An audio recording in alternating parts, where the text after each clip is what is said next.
nitebekanisiibwa akakiiko akarukukurra omupiira omu kyanga kya Burengero rw'Izooba kandi gubire nigushagikwa ekigombe kirukukurra omupiira omu ihanga kya FUFA nikigendererwa okuhereza obukugu omu kutunguura omuzaano ogu. Deo Mutabazi okuruga omu FUFA niwe akuriire okubangura abo abeetabire omu mushomo ogu kandi abantu abarukuhika 40 barimu abakazi 4 nibo bagwetabiremu.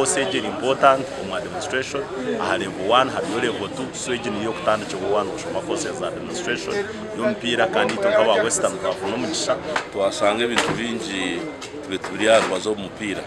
ese tubeturebera omupiira tukunda tukuzana konka twasanga nkanye nashanga tubentugurebera mu mbanda biragiro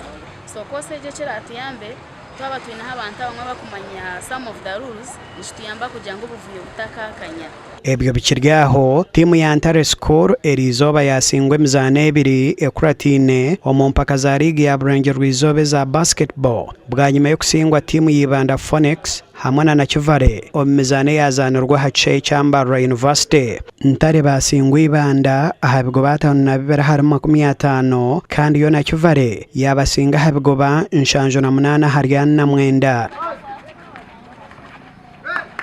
leta timu yitu ya kabiri abo kujango ayishomara hariho imikoro mingi twino old boys abana banyegeje mu bintu bingi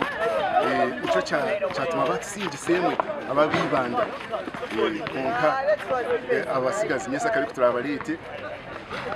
tuza kuba ntugambe ebihindukireho funo buhanga za timu Kenya Ntare nchachi geshintu cy'amani kandi cyutstinga amani kabazani bitabo kwa bor game yo kutsinda abazani bambagara kwa mamani